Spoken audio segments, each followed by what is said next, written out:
Shabant. I'm the Chief Executive of an organization called Cigna Advisors. We are specialists in Black Economic Empowerment Advisory Services, and I'm here to talk to you today about the BEP or Built Environment Professionals strategy for Black empowerment.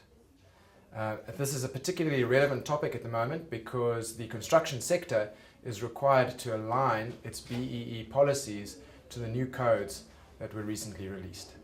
But by way of introduction, let me tell you a little bit about our group, Cigna. Cigna Advisors is made up of a number of divisions that assist our clients in managing their BE compliance. Our first focus with any organization is to help them with executing a BE strategy that makes sense to the business and allows them to achieve high degrees or high levels of BE compliance. Within our strategy division, we have an equity division that looks after Black ownership and in particular assists companies in implementing broad-based or employee ownership transactions. Our compliance division specializes in skills development and employment equity compliance. Our academy provides CETA accredited learnerships for companies, and in particular we specialize in providing disabled learnerships for people that were previously unemployed. This makes a significant difference in our community as we currently have in the region of 350 learners at our campus, of which 150 are people that are living with disabilities. And then our people division specializes in the recruitment and placing of senior, middle and junior management with a focus on employment equity or affirmative action candidates that have skills and expertise to add value to our clients. Today we're going to be talking about the amended BE Codes of Good Practice and in particular a strategy for built environment professionals to be able to manage the transition from the existing construction sector codes to the aligned and amended construction sector codes.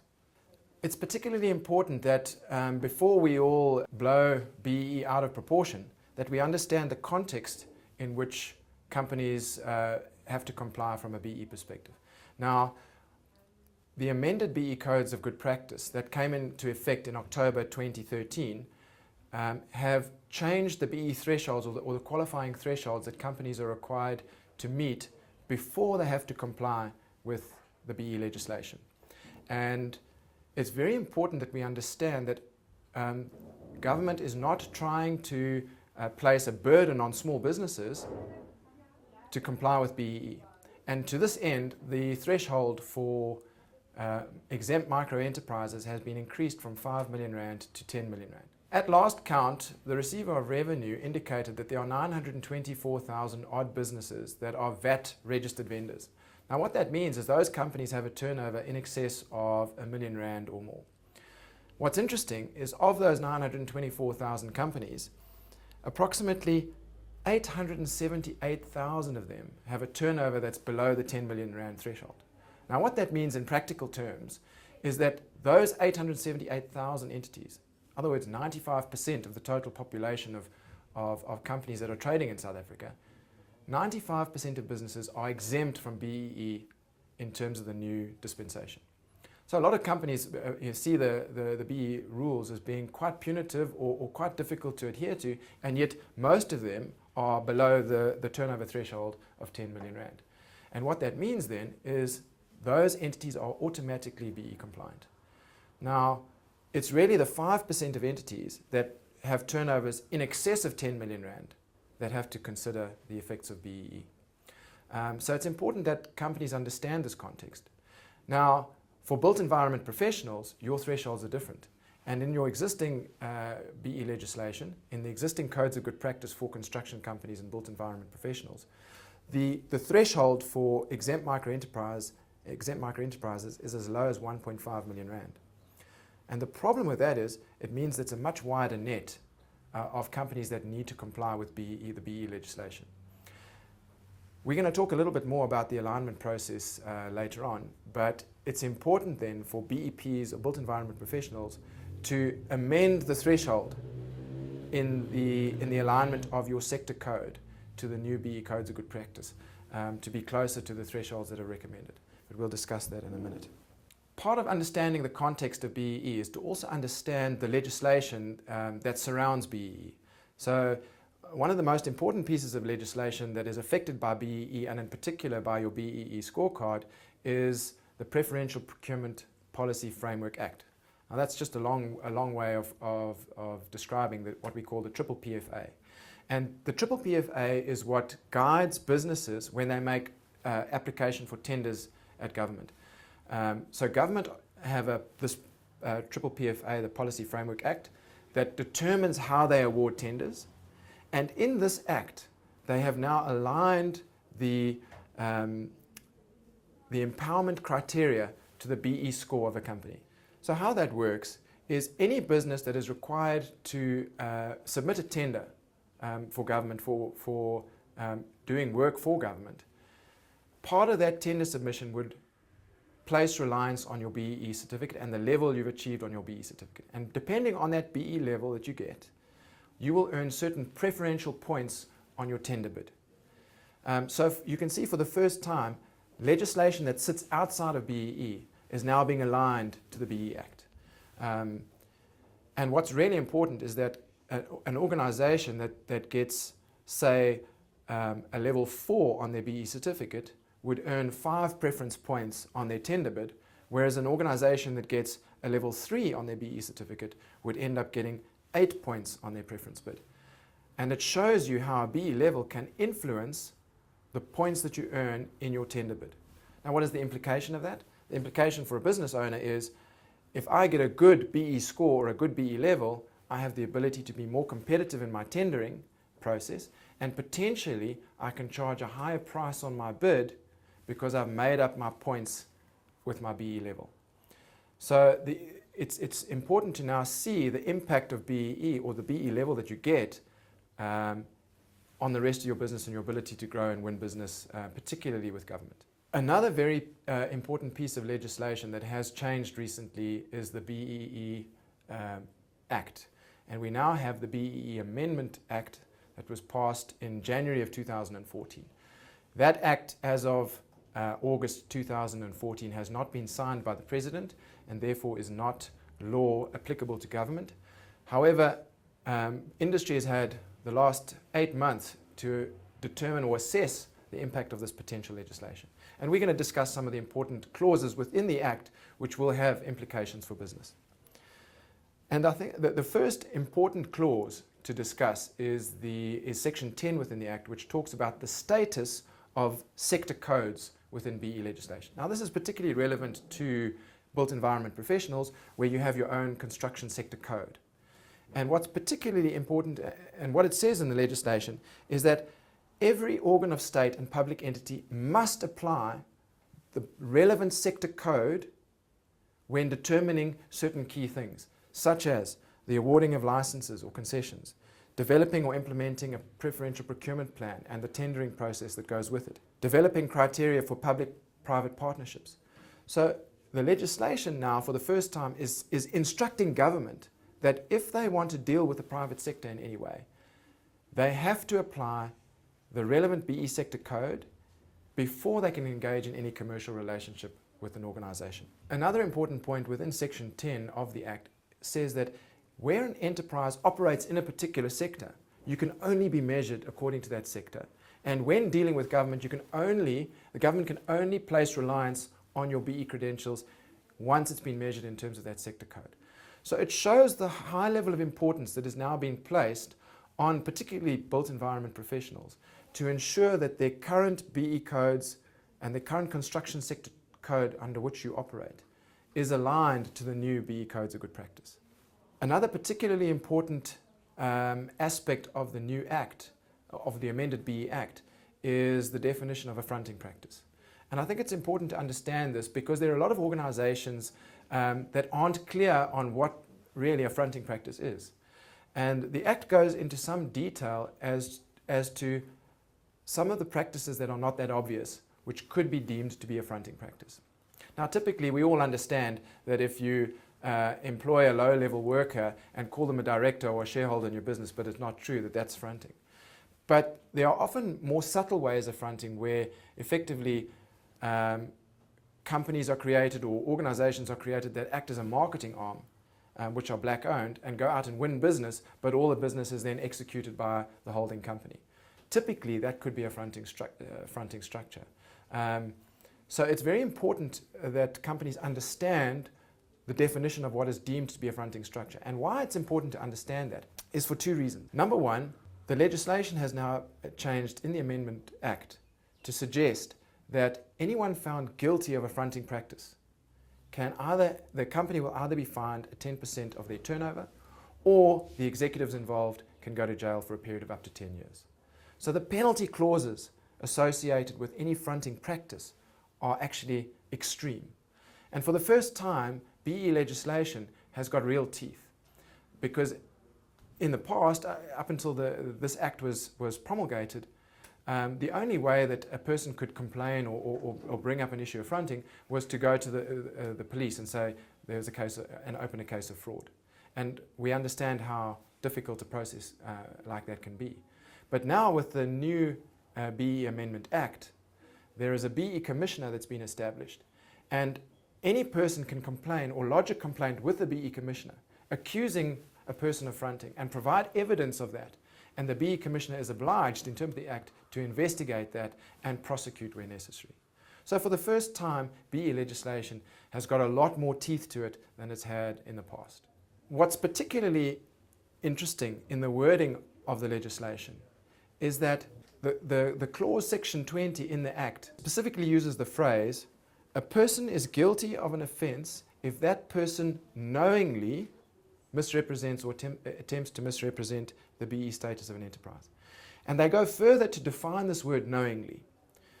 And in the definition of the word knowingly in the Act, they define it as a person knew or ought to have known.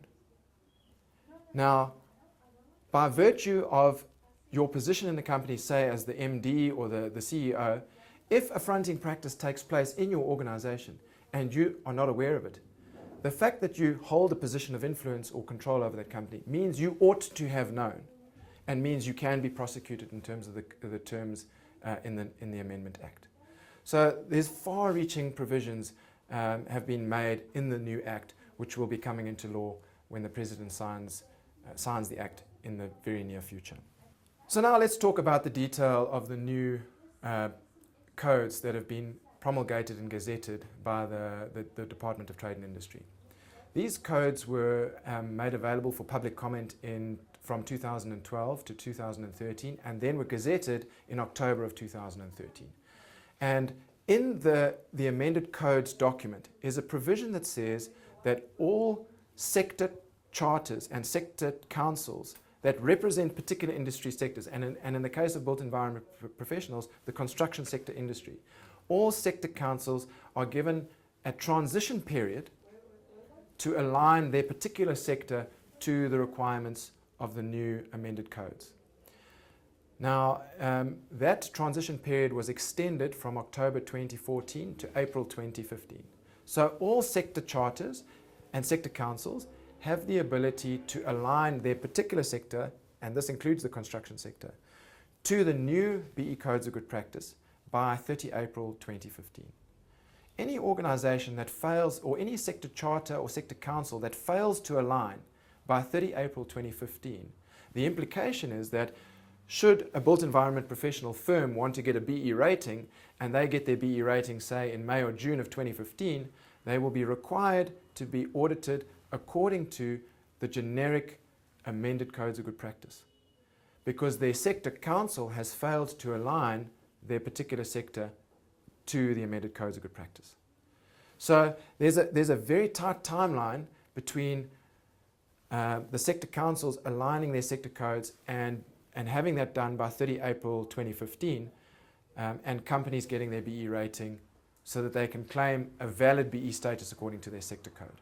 There's certain key principles as well that have been discussed in the amended code, and that is primarily that substance takes precedence over legal form. And I think that's quite an important consideration, because companies often say, yes, legally this works, or legally this is correct, but the substance of it doesn't support the objectives of BEE, in which event the rating agencies or even the commissioner may look at the legal form and say the legal form is not as important as the substance. And therefore it's very important in engaging in any kind of BE activities that one investigate or ensures that the substance of what is taking place is true transformation and empowerment. Another key principle is that obviously any attempt to misrepresent your BE status or to provide false information is deemed as fronting. But the BE amendment codes go one step further, and they say that any initiative to split or separate or divide a business so that each individual business unit's turnover is below that 10 million rand threshold, that process of splitting or dividing a business is also deemed to be fronting. And therefore the offence penalties kick in, which is potentially a 10% turnover fine or 10 years in jail. Another important change in the BE Amendment Act, and now applicable through the BE Amendment Codes, or the Amended Codes of Good Practice, is that all organs of state are now required by law to apply BEE in their procurement processes. So any organ of state or parastatal that does business is required to comply with the BE Act and therefore apply the BE Codes of Good Practice. Now, up until now, this hasn't been the case because the wording in the legislation they use the word may apply. It now must apply the BE Codes of Good Practice. So the emphasis has shifted very much more from government ensuring compliance in its procurement processes with BEE. So let's get into the detail of the new Codes of Good Practice and what they mean and the implications potentially for construction companies and BEPs as you go through your alignment process. We're going to spend the next few minutes just discussing what the new codes say and potentially where there are opportunities within that for the construction sector and BEPs to align their sector code to the new Codes of Good Practice. And what the new codes do for the first time is they introduce a concept known as priority elements. And basically priority elements are elements identified within the codes as being elements with which all companies must comply. And if they don't comply with those elements, then there will be a penalty for non-compliance. The three priority elements that are mentioned in the new Codes of Good Practice are ownership, skills development, and enterprise and supplier development. The indication is that companies must at least comply with a minimum 40% compliance of those priority elements to avoid being penalized in terms of the legislation.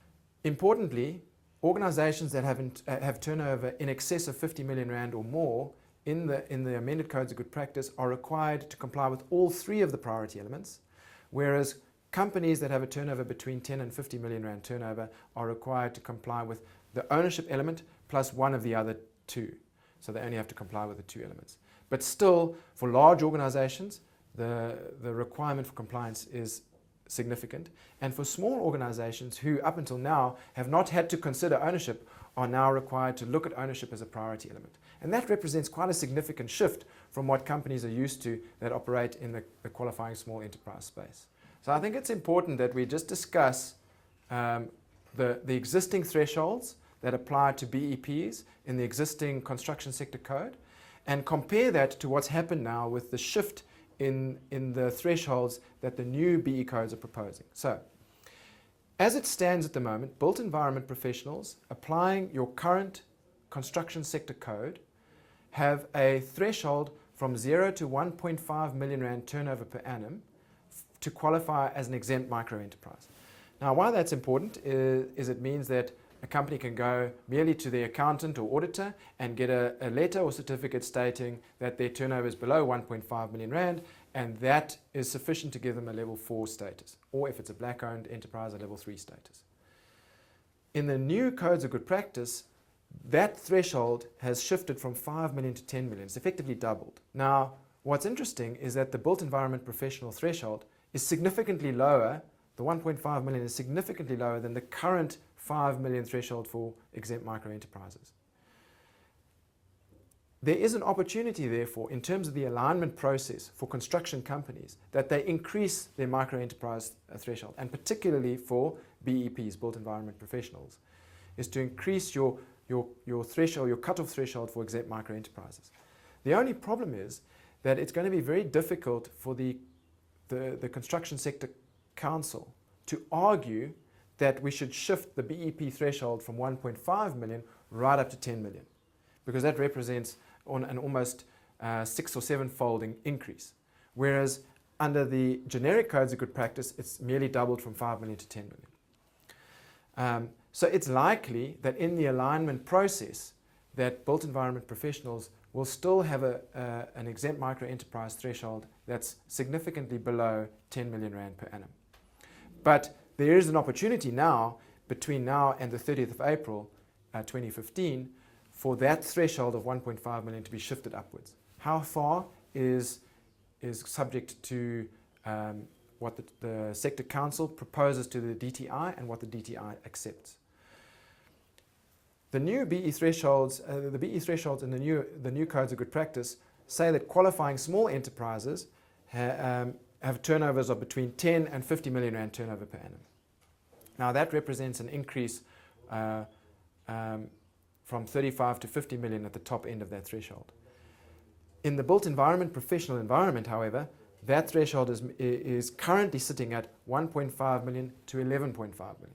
That 11.5 million is still significantly below the threshold that appears in the new codes of good practice of 50 million rand. Again, is it possible that in the alignment process that built environment professionals can shift their qualifying small enterprise threshold from 11.5 to 50 million? It's up to the Construction Sector Council to argue that, and for members of the built environment professional to argue that. But the logic of having higher thresholds is that more companies would be deemed to be exempt micro enterprises and therefore claim an automatic level 4 status if they were white-owned companies, or an automatic in level 2 or level 1 status if they were black-owned companies. Another significant change in the thresholds and how they're measured is that if a white-owned company is below the threshold for an exempt micro enterprise, it is immediately deemed to be a level 4 company. However, if a black-owned company that is 100% black-owned is an exempt micro enterprise, it's immediately deemed to be a level 1 company. Now, obviously, why that's relevant is because in when a BE certificate is considered for tendering purposes, a level 1 company gets 10 points of its preference score in a tender, whereas a level 4 company gets 5 points in its preference score for a tender. So you can understand, therefore, the importance or the distinction between a level 1 and a level 4. And obviously government is trying to incentivize buying goods and services or awarding tenders when buying goods and services from black-owned companies. And you can see how that's coming through in the thresholds. If a company is 51% or more black-owned, but not quite 100% black-owned, then it automatically qualifies as a level 2 company if it's an exempt micro-enterprise. The generic codes have been amended in such a way that not only do black-owned and 51% or more black-owned micro-enterprises get the benefit of being a level 1 or level 2, but those entities trading between 10 and 50 million rand turnover, which now are fairly reasonably sized organizations, get that same exemption. That they can claim to, if it's 100% black-owned, can claim to be a level 1, if it's 51% or more black-owned, can claim to be a level 2 without getting a BE rating, because they get an automatic BE compliance status. Now, there's also been a significant shift in how a company claims its black empowerment status. Currently, as it stands, if an organization wants to show that it's an exempt micro-enterprise, it has to go to its accounting officer or auditor or even a rating agency and request a BE certificate to be issued. In the new legislation, there's a provision that says a company merely has to declare on an affidavit that its turnover is less than the threshold and its a black ownership status, and it can claim on its affidavit its BE level. So typically that means a black-owned built environment professional firm that's trading, say, below a 1.5 million rand turnover can automatically claim on an affidavit that it's a level 1 company on its BE. It doesn't require an auditor or a rating agency to issue them with a certificate. And the reason for that is to try and reduce the cost of compliance for micro-enterprises. It therefore makes sense for black-owned companies to want to apply the new legislation as soon as possible. because it means they can reduce the cost of their compliance and they can get a much higher level rating on their BE certificate, or at least on their affidavit. The problem is that no rating agencies are able to accept affidavits because their terms of reference haven't been updated to allow them to accept affidavits as reasonable evidence. So there's a bit of a catch-22 at the moment, in that the legislation on the one hand is saying, yes, you can claim a level 1 or level 2 status if you're black owned, but on the other hand, no rating agencies are prepared to acknowledge those certificates because their scope of work has not been increased to allow them to accept them. This problem will go away from April 2015, because at that point in time, the new codes will be obligatory on all organizations. So now let's look at the detail of the new scorecard that's proposed by, in the amended Codes of Good Practice. And importantly, there are only now 5 elements in the new scorecard versus the 7 elements that we've been used to. Those 5 elements include ownership, management control, skills development, enterprise and supply development, and socio-economic development. And we'll look at each one of those individually. What's interesting to note is that in the amended Codes of Good Practice, the emphasis on ownership has actually increased, and the number of points has moved from 20 to 25 points. And those extra 5 points are for companies that embrace broad-based ownership schemes, like an employee ownership scheme or a community ownership scheme. So the DTI is trying to incentivize companies to look at broadening the beneficiary base in their ownership. Now, what's interesting, in the existing construction sector Codes of Good Practice that applies to BEPs at the moment, there already is recognition, an extra recognition in your ownership scorecard for broad-based schemes. So I see very little opportunity for alignment because effectively the BEP and construction sector code as it stands is already very closely aligned to what is recommended in the amended Codes of Good Practice. The second element is referred to as management control, and in the amended Codes of Good Practice, this represents 2 elements that have been added together, namely management control and employment equity. So what we previously had as 2 separate measurable elements are now consolidated into a single. Skills development. The emphasis on skills development has also increased from in the old codes. It was at 15 points. It's now 20 points in the new codes, and there's a further 5 bonus points available, which we'll discuss under that element. And then preferential procurement and enterprise development under the old codes have been added together into a single element now called enterprise and supplier development. And this is the biggest scoring element on the new scorecard. There's a total of 40 points available for enterprise and supply development, and a further 4 bonus points for companies that engage in that process. And the last element, socio-economic development, was previously 5 points on the old scorecard and is still 5 points on the new scorecard, and not much has changed there. So if one were to add up all the points available in the new scorecard, it's way more than 100 points. In fact, there's about 118 points available in the new scorecard, which obviously gives companies the advantage in that where they engage in a transformation process and meet all the requirements to earn bonus points, they can get very close or get a very competitive BEE score. A big change from the old codes to the new codes has been a change in the recognition levels that are attributed to the points that are earned in your scorecard. So previously, where a company scored, say, 65 points in terms of your BE audit, those 65 points would have earned you a level 4 status. Now, in terms of the new codes, with the change in the thresholds, 65 points will only earn you a level 7 status. So the impact is quite significant in that companies are now going to have to score much higher points to get back up to their level 4 status.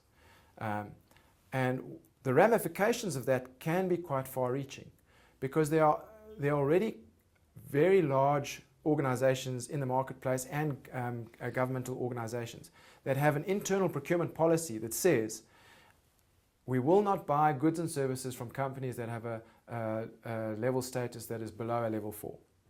Now the implication of that is, should you be measured on the new codes and your levels automatically drop from level 4 to level 7, you would effectively be non-compliant with the procurement requirements of your customer.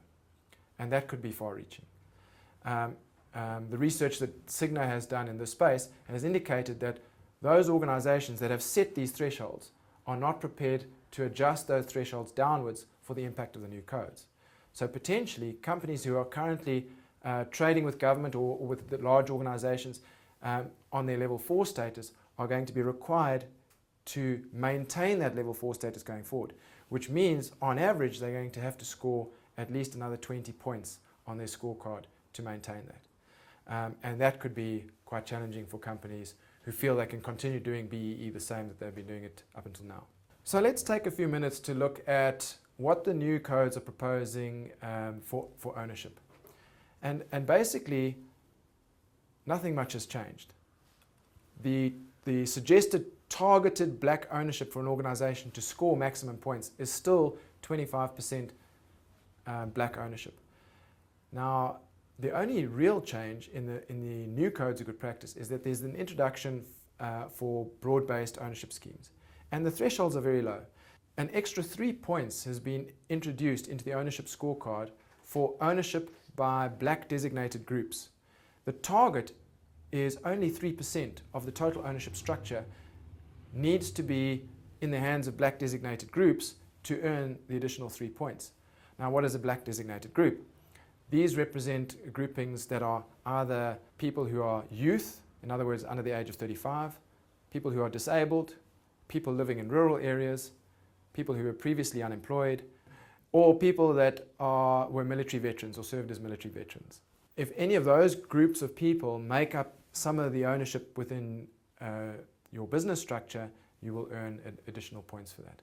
Furthermore, there's a further 2 points available if 2% of the ownership structure is made up of new entrants. And the new entrant criteria basically suggests that any individual that owns shares in a business that previously had not owned equity to the value of 50 million rand or more would qualify as a new entrant.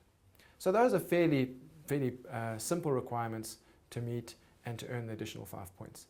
Interestingly, those conditions have already existed in the construction sector code, so built environment professionals should be familiar with these amendments to the new codes.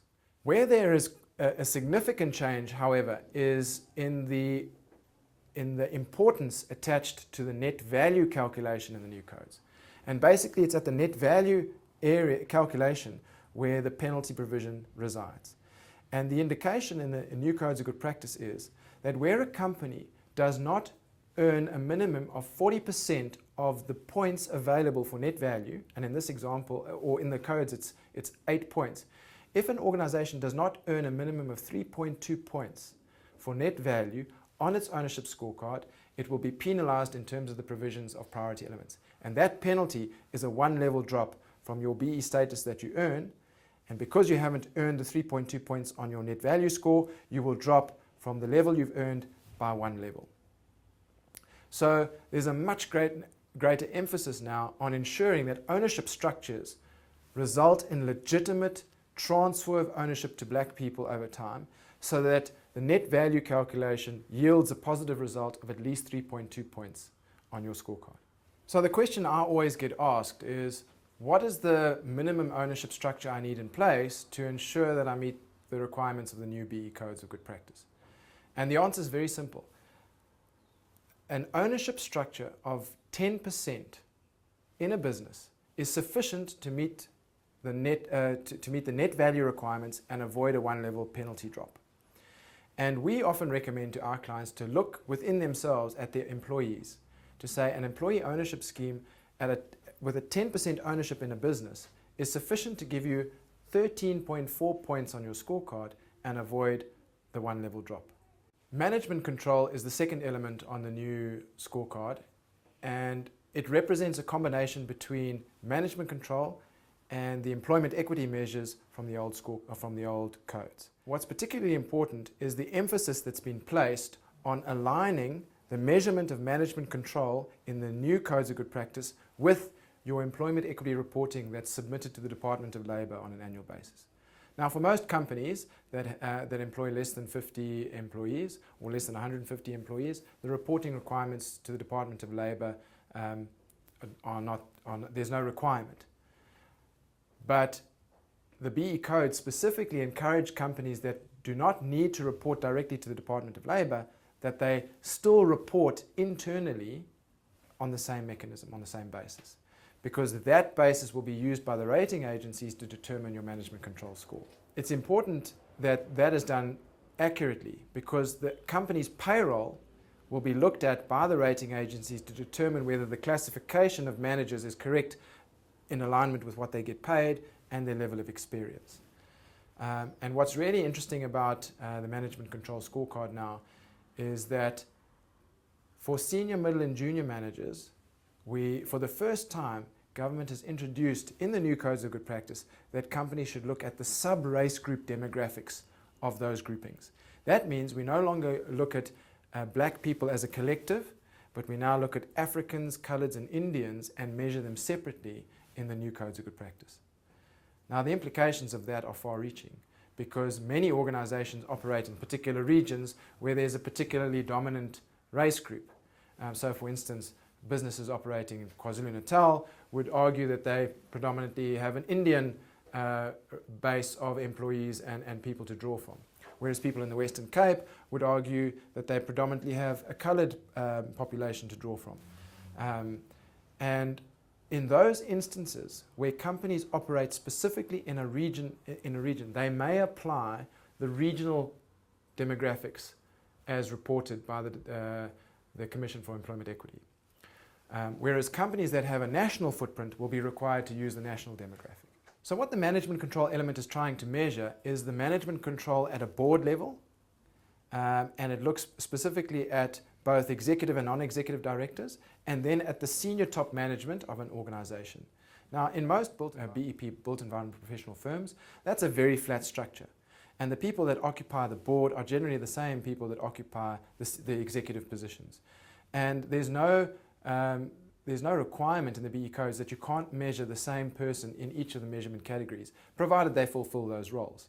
So you might have, for instance, a management team and a board of directors of, say, 4 people, and those 4 people would get measured as part of the board, they'd get measured as part of the executive board and part of the executive management. And therefore, effectively, what it means that should there be a black person sitting on the board who is part of the executive team, who is part of the executive board, that black person would be measured 3 or 4 times on the management control scorecard. And the codes make a provision and allowance for that. What's interesting here too is that the target to earn your points for management control is suggested at 50% of the board or 50% of the executive management should be black people, and at least 25% should be black women. In this instance, black is referred to as including all Africans, Coloureds and Indians. Once we look below the executive level and we're looking at senior, middle and junior management, then the sub-race group demographics apply.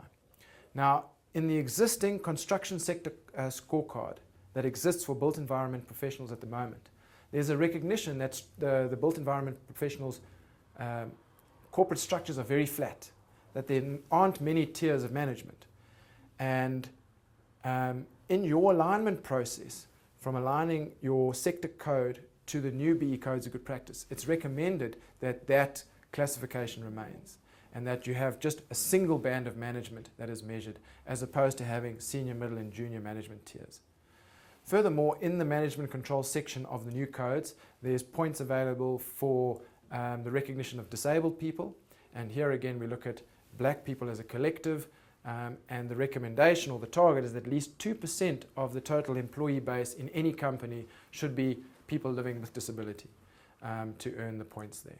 A much greater emphasis has been placed on the third element in the new scorecard, and that is on skills development. And skills development is really where built environment professionals feel the challenge of BEE, because the development of skilled professionals is a critical need in the built environment professional space. And obviously the DTI is wanting to encourage companies to invest more in skills development. They recognize that there's been a significant shortage in the development of particularly engineering professionals, that there's a significant problem in the education system in providing sufficient numbers of eligible young people to study engineering. And so they've they've placed an extended responsibility on organizations to take upon the mantle of doing skills development within their industry. And companies that engage in that process actively can earn BE points for it. Not only that, but there are certain tax rebates available that make the cost of doing skills development very low and very attractive for organizations. Now, before a company can claim any skills development from a BE perspective, it's important that you meet the legislated requirements in the Skills Development Act and the Skills Development Levies Act.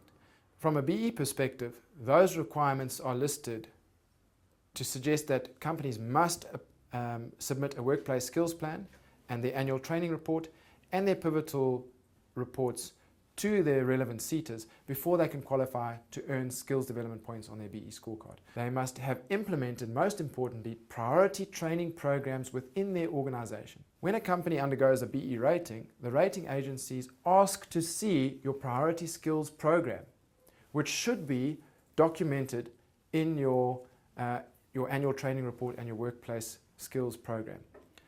And companies that are not engaged in implementing priority skills programs will not earn their BE points for skills development, in spite of the fact that they may have spent a whole lot of money doing skills development.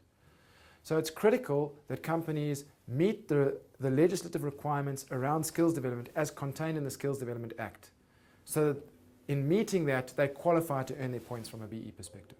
In the new BE codes, there's also quite a significant change from the old codes, in that companies are now incentivized for the first time to engage in the skills development of people that are not necessarily employees of the company. And there are points available in the new scorecard for the engagement of learnership programs for unemployed people.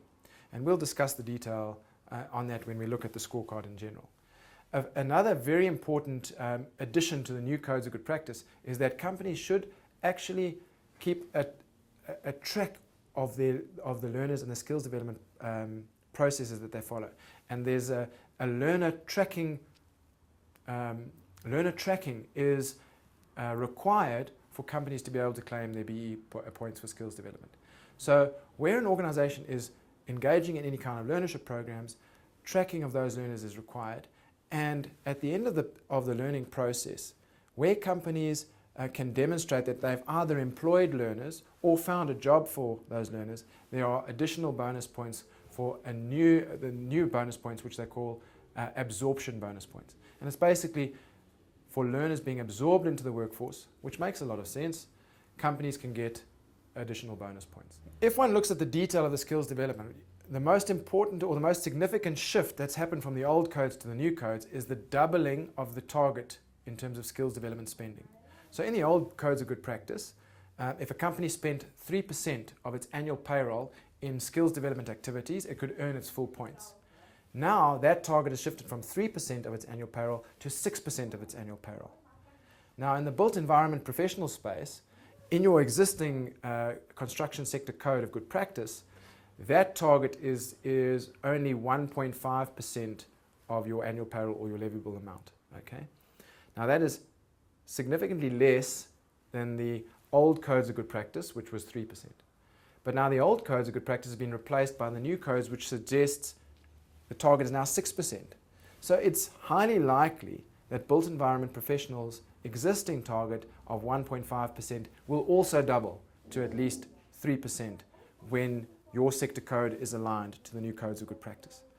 So organizations immediately operating the BEP space need to realize that the amount of spending on skills development is going to be substantially more than what they've been used to. There are a few other little changes from the old codes to the new codes which are quite important, because they can have quite a significant impact on the skills development spending that companies are able to claim. And that is that the discretionary spending on activities like accommodation and travel costs incurred in delivering training have been limited to 15% of the total spending available. So where companies would engage in, say, an overseas training program and the bulk of the cost was accommodation and travel, that's now going to be limited to 15%. A further change from the old to the new is that indirect in-house training no longer qualifies for recognition. there's a skills development learning matrix that's contained in the BE Codes of Good Practice, and the category G on that matrix now no longer qualifies for recognition for skills development purposes. Most importantly, however, is that the salaries and wages paid to learners that are either apprentices, learners, or on an internship program, the salaries and wages paid to those individuals can be claimed as skills development. Now, this is particularly important for built environment professionals. And the reason it's important is because the candidate phase that engineers go on from the time that they've had their qualification to the point, or they've had their degree, to the point that they get their professional qualification, that candidate phase is deemed to be an internship in terms of category C on that skills matrix contained in the BE Codes of Good Practice. And that means that the salary paid to those candidates for the period in which they are on their candidate program, those salaries can be claimed as skills development spending. And that means for most BEPs, reaching the target for skills development spending is reasonably achievable, because one can claim the salary cost that is paid to your candidate engineer as skills development spending. Now, we know that the skills development target is most likely going to double from 1.5% to 3% of payroll for built environment professionals. But it's still highly likely that even with that target doubling, claiming the salary cost of the candidate engineers whilst they're on the candidate program will exceed that 3% threshold. And therefore, most BEPs should achieve full marks for skills development in terms of the skills development spending. The challenge, however, is that, again, in terms of skills development and in terms of the learnership programs, companies are going to have to apply the sub-race group demographics for measurement. Now, we're still not clear on exactly how those sub-race groups are going to be measured, but it means that companies that operate on a national footprint are going to have to get a blend of both African, coloured and Indian people, male and female, to ensure that they can score their full points for skills development. To earn full points on a skills development scorecard according to the new Codes of Good Practice, organisations have to engage in learnership programs with people that were previously unemployed. Now, to do that, organisations would probably look at the most cost-effective way of doing that to get the maximum BE points. And the Receiver of Revenues, the SARS and Receiver of Revenue, have provided some very attractive tax rebates for companies that engage in learnership programs that are CETA accredited. So where an organisation wishes to engage learners that were previously unemployed and put them on a learnership program, the tax benefits available to organisations that do it are so significant that the cost of implementing that kind of learnership program is very close to zero. And we'll show you in the documentation that an organisation that would, say, engage with a person living with disabilities in a learnership program can effectively score maximum points for skills development for people living with disability on their scorecard, plus score maximum points for learnerships for unemployed people, and earn the additional 2 points available in the management control section for having people living with disabilities on their payroll. So in a typical situation where a company decides they would like to earn maximum points on skills development and apply to have learners on CETA accredited learnerships and are prepared to invest in those learnerships, they can claim 3 tax benefits. The first tax benefit is the normal Section 11A deduction for the expense incurred in registering a learnership program for a particular individual. So here, a registered training provider would invoice the company for delivering the learning program, and that expense is claimable for tax purposes. Not only that, but companies are encouraged to pay a stipend to the learners to encourage them to complete the program, and understanding that these are learners that were previously unemployed and therefore would need to earn a very basic stipend to allow them to travel to the learning site, to buy food, etc. for themselves so that they can complete the learning program. On that basis, all those expenses are firstly claimable for skills development in the BE Codes of Good Practice and are all deductible under Section 11A of the Income Tax Act. The second tax deduction available to companies that engage in these kind of learnership programs is the Section 12H deduction applied in the Tax Act. And what this says is if you have a learner on a learning program, over a 12-month period, you are able to claim a 60,000 Rand tax deduction against your taxable income. Now, the net cash effect of that is 16,800 Rand. If you took 60,000 at the 28% tax rate, you get 16,800 Rand is the cash saving in your taxes.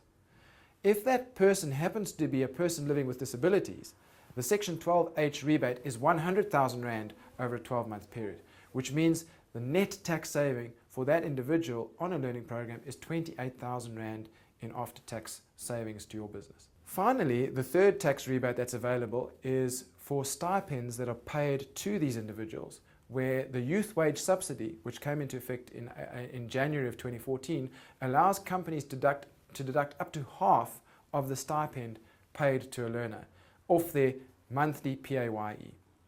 So the impact, if you take these three tax savings, is that in a typical learnership program, for a person who was previously on the streets, unemployed, results, particularly if it's a person living with disabilities, is a net cost to the business of about 3,200 Rand per learner per annum. However, the impact on your BE scorecard is significant. And companies that are engaged in those kind of learnership programs can earn significant points at a very low cost per point. Now, the implication means that companies don't have, or the obstacle to engaging in learnership programs has been removed because the tax incentives encourage companies to engage in learnership programs.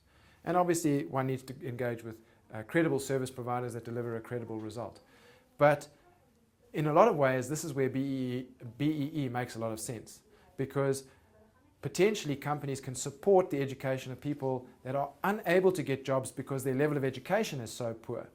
And by putting them on learnership programs, we lift these people into a position where they've now become employable. And companies that do employ learners or do find jobs for learners are able to claim the additional absorption points, the bonus points in skills development. So in some respects, the tax incentives and the tax breaks for companies that engage in learnership programs are so significant that a lot of companies are encouraged to do so. The next significant element in the new Codes of Good Practice is the new element called Enterprise and Supplier Development, which represents an amalgamation of procurement and enterprise development from the old codes. Now, what's particularly important in this element is that there's an introduction of a new concept called an empowering supplier.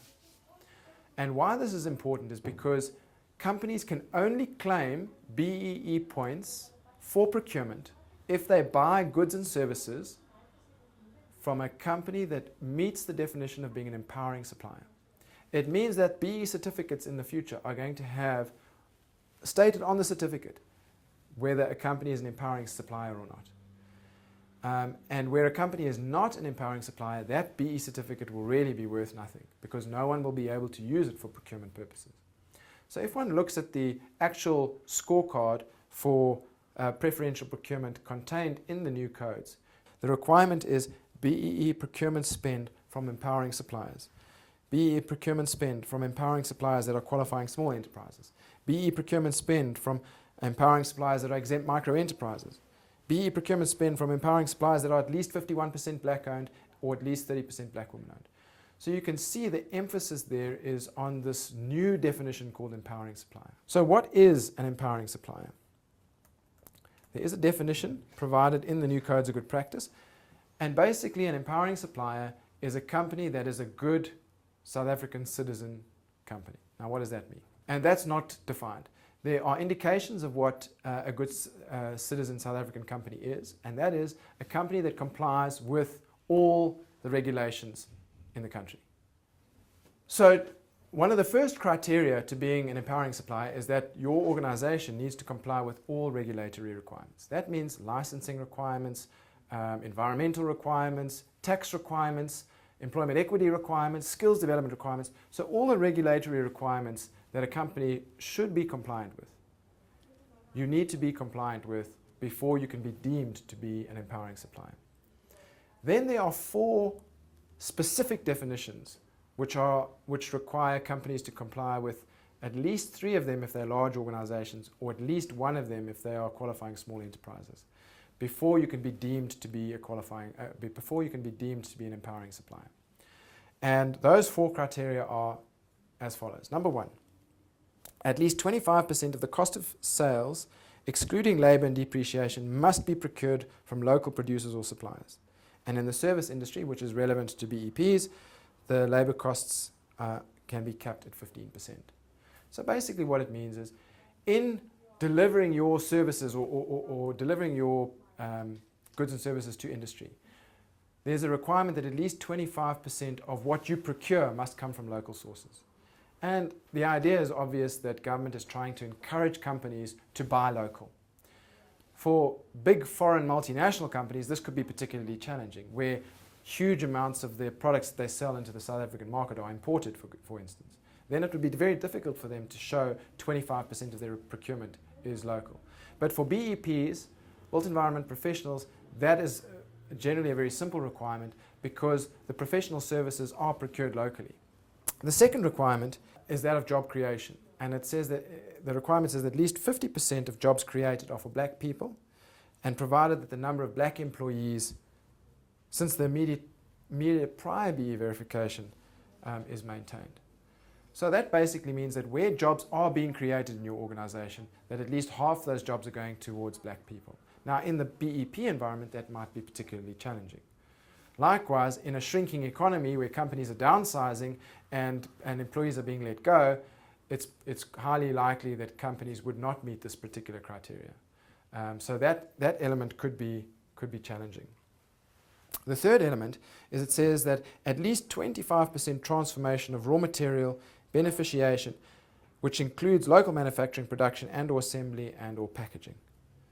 Now, in the built environment professional space, that is not an element that can be provided, because generally skills are being sold, services are being sold. There's no production or beneficiation taking place in the supply of what BEPs deliver to their clients.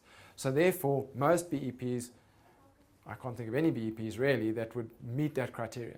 It therefore means that the large built environment professionals have to meet number 1 and number 2, which we've discussed, and have to meet number 4 to be able to qualify as an empowering supplier.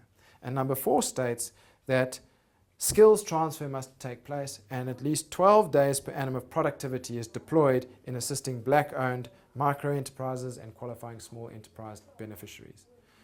Now, what that effectively means is that a built environment professional company needs to take at least 12 days or 12 man days of expertise and assist qualifying black micro-enterprises in their business. So one could take one person for 12 days or 12 people for 1 day, but the equivalent is 12 man days of expertise delivered to supporting micro-enterprises. So those, and to meet 3 of those 4 criteria means that you can qualify as an empowering supplier, which will be declared as your status on your BE certificate, and that means your BE certificate can now be used by your customers for their procurement. Without that status, your BE certificate is worthless. Fortunately for micro enterprises and for startup enterprises, those organizations are automatically deemed to be empowering suppliers. So it's not a criteria that they need to be concerned about. Another change from the old codes to the new codes is that now companies are required to look at their supply chain for enterprise development purposes. So previously, with the enterprise development target, in terms of enterprise development, the new codes have split enterprise development into 2 elements. The one is supply development, in which 2/3 of the points are earned, and the other is enterprise development. Now, what is the difference? Effectively, what the new codes are wanting to encourage companies to do is to look into their supply chain and see how they can engage in enterprise development activities that will uplift their black-owned micro suppliers that supply goods and services to them. And in the new codes, it's suggested that the 2% of net profit after tax is invested or spent in developing suppliers in the company's supply chain. 1% of net profit after tax is then to be used in general enterprise development activities to uplift qualifying beneficiaries. There are also bonus points available for companies that engage in an enterprise development beneficiary and then move them into the supply chain so that they can become a supplier to the business. You get a bonus point for doing that. And also, if you can show through your activities of enterprise development that you created a job within one of those suppliers in your supply chain, you get a further bonus point. The new codes also introduce enhanced recognition where companies engage in long-term contracts with their suppliers. So if you enter into a 3-year contract with your suppliers, you can take the spending that you do with that supplier and multiply it by a factor of 1.2. Likewise, if you take an enterprise development beneficiary and make them a supplier development beneficiary, you can multiply your spend with them by a factor of 1.2.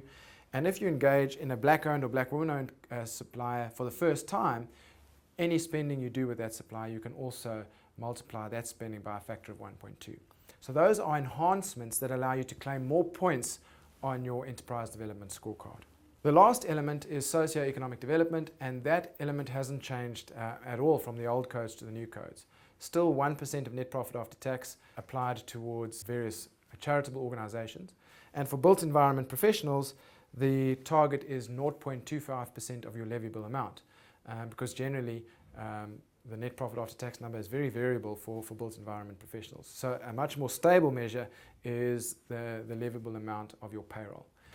And it is unlikely that in aligning the sector code to the new codes that will change. So one can see that the new BE codes of good practice have a much greater emphasis on skills development, uplifting people that were previously unemployed, developing suppliers within the supply chain, ensuring that companies engage far more actively in BE than merely adopting a tick box approach. Companies that do not engage actively in a BE process are going to find it very difficult to score a competitive score on their BE levels. Companies that don't address their ownership are also going to find it very difficult to score a competitive level on their BE levels. So the rules, the game has changed. The playing field has changed. And companies need to look at BEE far more as a strategic imperative, where engaging in a BE process can give you an advantage in business if it's done in a systematic and sensible way. We encourage companies to look at skills development, look at enterprise development, and unlock value in their supply chain as far more effective means of unlocking BE value and getting the BE recognition for it, and at the same time enhancing their business. From a built environment professional perspective, there is a requirement that your sector code, the construction sector code, is aligned to the new BE codes of good practice. And in doing that alignment process, you cannot vary significantly from what is now documented in the new codes of good practice.